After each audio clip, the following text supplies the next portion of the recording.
아시는 것처럼 오늘이 추수감사주일입니다. 교회력으로는 추수감사주일 지키는 것을 한 해가 마감되고 그 다음에는 대강절이 시작되면서 새해를 맞이하게 되는 것이어서 참으로 뜻깊은 주일입니다. 추수감사절은 구약의 수장절에 근거해 있고 근대 교회 역사에서는 미국의 청교도들의 신대륙에서의 감사 예배가 그 기원으로 알려져 있습니다. 우리나라에서는 1904년부터 우리 장로교회 안에서 감사주일 지키자는 논의가 있어 왔습니다. 그때는 지금처럼 교회가 총회나 노회 등이 구성되기도 전이었기 때문에 선교사님들을 중심으로 해서 여러 나라 선교사들이 함께 모인 장로교 공의회라는 게 있었습니다. 1904년 그 모임에서 서경조 장로님께서 하나님께서 우리나라에 복음을 전해주시고 이렇게 교회들이 부흥하고 있으니 이 은혜를 하나님께 감사하는 주일을 정하면 좋겠다, 그렇게 제안을 하셨고, 거기에 따라서 1905년 11월 11일을 선교 감사주일로 지키면서 이 감사절이 시작되었습니다. 그러다가 감리교회와 우리 장로교회가 연합해서 감사주일을 같은 날 지키자는 제안이 있어서 11월 둘째 주일 지난 수요일을 감사주일로 지키다가 자연스럽게 주일로 확정되어 오늘에 이르게 됐습니다. 우리 장로교회의 추수감사주일은 추수에 대한 감사이기보다는 복음을 전해주신 하나님의 은혜에 대한 감사가 근본이었습니다. 그래서 복음 전해주신 하나님께 감사하고 교회에 부흥케 하신 것에 대해서 감사해서 이날 드리는 모든 헌금을 다 선교하는 일에 쓰자, 그렇게 결정해서 그 전통을 이어왔습니다. 구약의 수장절 전통이나 미국의 추수감사절 전통이나 우리의 추수감사주일 전통이나 다 하나님께서 우리에게 베풀어 주신 은혜를 잊지 말고 마음에 새기고 기억하자는 숭고한 신앙 정신에서부터 비롯된 것임을 다시 깨닫고 이 신앙의 정신을 잘 이어가는 오늘이 될 수 있기를 간절히 바랍니다. 그래서 성경은 자주 하나님의 은혜를 잊지 말라는 것을 강조합니다. 신명기 6장 12절 말씀에 너는 조심하여 너를 애굽 땅 종되었던 집에서 인도하여 내신 여호와를 잊지 말라고 가르쳤고, 시편 103편 2절 말씀에는 내 영혼아 여호와를 송축하며 그의 모든 은택을 잊지 말지어다 라고 해서 하나님의 은혜 잊지 않고 기억하고 감사하는 것이 신앙의 근본이요 핵심 요소인 것을 가르쳤습니다. 시편 50편 23절 말씀에도 감사로 제사를 드리는 자가 나를 영화롭게 하나니 그의 행위를 옳게 하는 자에게 내가 하나님의 구원을 보이리라고 말씀하셔서 감사하는 신앙이 구원의 길을 걷는 신앙인의 도리라는 점을 분명하게 했습니다. 우리 예수님께서 세상에서 복음 전파 사역을 하실 때에는 매우 주님께서 일이 많으셨고 또 반대가 극심했습니다. 단 한순간도 마음 편하게 쉬실 날이 없으셔서 심지어는 식사하실 겨를도 없으셨다고 했습니다. 그런데도 주님께서 그런 경무에 시달리면서도 참 기뻐하고 감사할 때가 있었는데 받은 은혜에 감사하는 성도들을 만나실 때였습니다.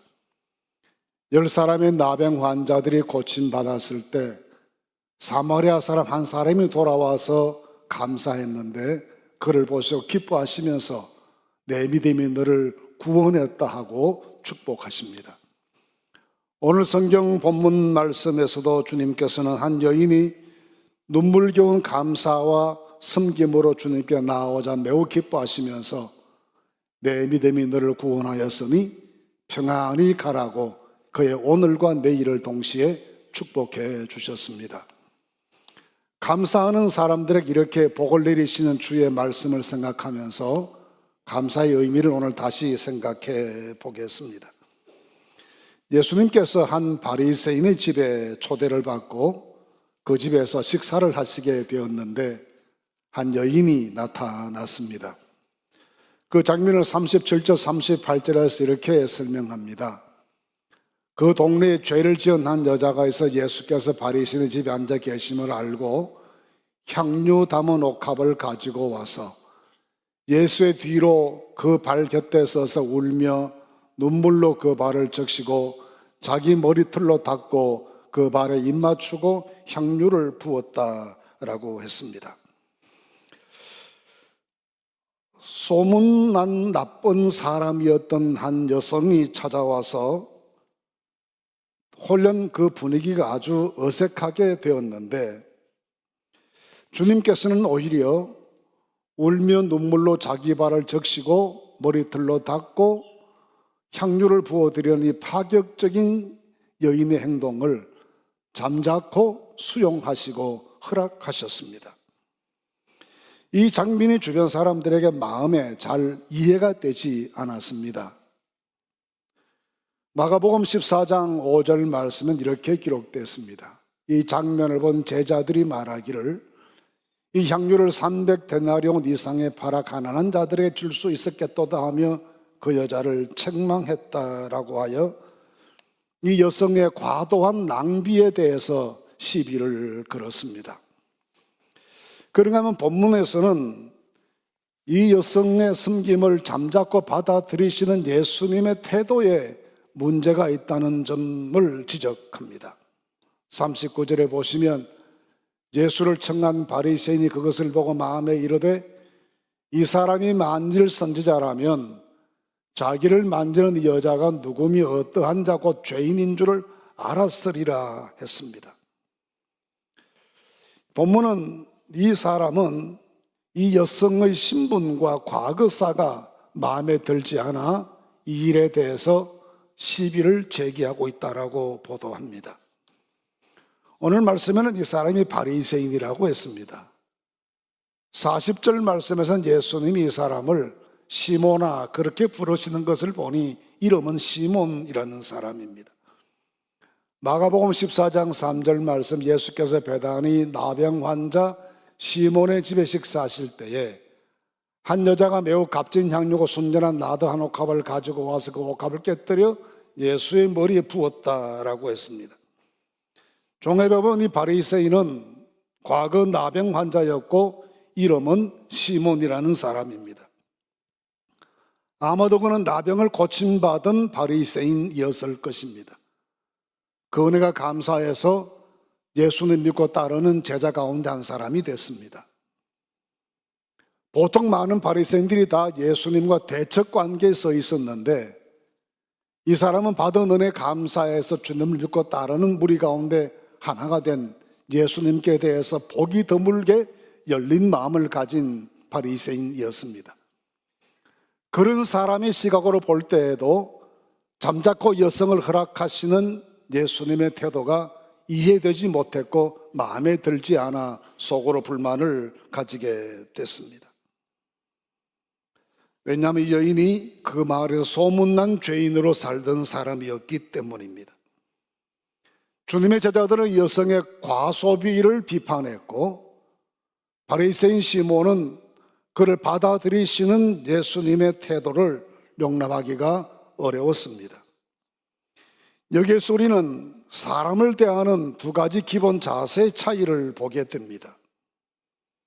제자들이나 바리새인들은 각자 자기의 기준으로 다른 사람을 공격하고자 하는 마음을 가지고 있습니다. 제자들은 물질의 가치 기준으로 여인을 비판하고 시몬은 이 사람의 과거사를 문제 삼고 비판합니다. 그런데 예수님은 인간 자체에 집중하십니다. 그가 들고 온 향유의 가격에 관심이 없으시고 그의 과거사에 대해서 묻지 않으십니다. 오로지 어떻게 해야 이 귀한 한 인생이 구원받을 수 있을 것인가 라는 여기에만 초점을 두십니다. 결코 그를 공격하시지 않습니다. 오히려 긍휼히 여기시고 보호하려 하시고 그를 격려하셔서 마침내 구원에 이르도록 그를 인도하시고 내 믿음이 너를 구원했다라고 축복하십니다. 모든 사람은 아픈 역사를 가지고 있을 수 있습니다. 또 부족하고 약점이 누구에게나 있습니다. 모든 사람으로부터 다 지지받고 사랑받을 수 없는 현실적인 한계도 우리 모두에게 있습니다. 그런 점 때문에 다양한 많은 사람들로부터 공격을 받기도 합니다. 그러나 실제로는 공격하는 사람의 모습 속에 더 많은 문제가 있습니다. 상담학 용어에 깨어진 렌저라는 말이 있습니다. 누구나 렌저를 가지고 더 자세하게 상대를 보려 하는데 문제는 그 렌저에 금이가 있거나 깨어진 상태라는 것입니다. 그래서 물체가 이상하게 보일 수밖에 없습니다. 상대를 살피는 자기 안목이나 가치에 문제가 있으니 다른 사람이 바르게 보일 리가 없습니다. 나의 렌즈에 문제가 있는 것은 생각지 못하고 상대의 모습이 일그러져 있다고만 비방하고 그 사실을 공격합니다. 깨어진 렌즈로 바라보니 더 흉하게 보이고 상대를 악마화시키기가 쉽습니다. 그렇게 문제 있는 시각을 가지고 다른 사람을 보니 항상 공격적이 되고 매사에 비판적인 안목을 가지게 되는 것입니다. 그런데 예수님께서는 사람을 하나님께서 사랑하시는 하나님의 형상대로 지음받은 천하를 주고도 바꿀 수 없는 가장 고귀한 존재라는 점을 전제하시고 사람을 보셨습니다. 그러니 사람이 예수님께는 귀중하게 보입니다. 그 사람이 예수님께는 사랑스럽게 보입니다. 그 사람을 구원하고 싶은 충동이 날마다 생깁니다. 마침내 그들을 위로하시고 구원하시게 되는 것입니다. 이처럼 예수님께서 보신 것은 사람 그 자체였고 그 사람 중에서도 그 사람의 중심 속에 있는 믿음을 눈여겨보셨습니다. 이 여인의 믿음이란 주님께서 자기를 사랑하시고 용서하셨다는 것을 믿는 믿음이었습니다. 자신이 더 많은 죄를 용서받은 사람처럼 생각했습니다. 다른 사람이 50데나리온의 빚을 탕감받은 사람이라면 자기는 500데나리온의 빚을 탕감받은 사람이라고 생각하고 감격스럽게 여겼습니다. 이 감격스럽게 감사하는 그 믿음을 주님께서 눈여겨보신 것입니다. 이 믿음이 있으니 감사하게 되고 감사하는 마음이 은혜 베푸신 주님께 대한 사랑으로 성화되었습니다. 이렇게 말씀하십니다. 이러므로 내가 네게 말하는 그의 많은 죄가 사하여졌도다. 이는 그의 사랑함이 많음이라. 사함을 받은 일이 적은 자는 적게 사랑하느니라 하셨습니다. 여인의 믿음의 특징을 설명하면서 사랑이 많다라고 하십니다. 그 이유가 더 많은 죄를 용서받은 것을 깨달았기 때문에 더 많이 주님을 사랑하게 되었다라고 하시는 것입니다. 믿음이란 단순한 감사에서부터 하나님을 사랑하는 것으로 성화될 때 제자리를 잡게 되는 것입니다. 아무리 큰 사랑과 은혜를 입었다고 하더라도 몇 차례 반복해서 감사를 말하면 그것으로 내 할 도리를 다 했다라고 생각하는 것이 우리의 보통 삶입니다. 그런데 남을 사랑하기 시작하면 거기는 한계도 없고 그 사랑에는 제한도 없는 것입니다. 그래서 예수님은 마음 다해서 하나님 사랑하라 그렇게 말씀하시고 베드로에게도 네가 나를 사랑하느냐라고 물으셨습니다. 그리고 이 사랑은 자연스럽게 헌신으로 이어지게 됩니다. 이 여인이 향유를 주님의 발에 부은 것은 자기 사랑의 표현이며 자기의 모든 것을 바치려는 헌신의 결단이었습니다. 이 모든 믿음의 모습을 주님께서 직시하셨습니다. 죄 사함 받은 것에 대한 감사와 감격이 있고, 그것 때문에 뜨거운 가슴으로 주님을 사랑하게 되었고, 그 사랑하는 주님께 자기의 모든 것을 바치고자 하는 헌신의 열정이 가득한 것을 보시고, 내 죄가 사함 받았다, 너는 구원받은 하나님의 딸이 되었다라고 축복하시고 평안히 가라고 은혜를 베풀어 주십니다. 우리나라 고등과학원에 김인강 교수라는 분이 계십니다. 어려서 소아마비를 앓았고 그 치료가 잘못되어서 흔히 말하는 안전뱅이가 됐습니다. 안타까워 어머니가 아이를 업고 학교에 데리고 갔는데 이런 아이를 돌볼 수 없다고 입학을 거절당하고 돌아왔습니다. 수소문 끝에 11살 때 재활은 있다는 말을 듣고 재활원에 들어가서 공부를 시작했고, 충남대와 서울대를 거쳐 버클리에서 박사학위를 취득했습니다. 돌아와서 카이스트와 서울대에서 교편 생활을 하다가 지금은 고등과학원의 교수로 재직 중인 세계적인 수학자가 됐습니다. 그의 기적 같은 인생을 가능케 만든 것은 그의 신앙입니다. 그는 수학자로서 이렇게 말합니다. 내가 수학을 공부해 보니 창조주 하나님의 흔적을 손가락으로 더듬어 가면서 발견하는 기쁨이 있다며 수학자 되게 하신 것을 하나님께 감사하고 있습니다. 어려서 아버지는 술만 취하면 이 장애 가진 나들에게 나가 죽으라고 소리를 질렀습니다. 가족들의 저놈 뒷산 갖다 묻어버리고 오라고 호통을 쳤습니다. 속상한 아버지의 절규였지만 어린 아들의 가슴에는 한없는 상처가 됐습니다. 그런데 십자가의 사랑과 그 은혜를 깨닫고 나니 아버지와 화해할 수가 있게 됐습니다.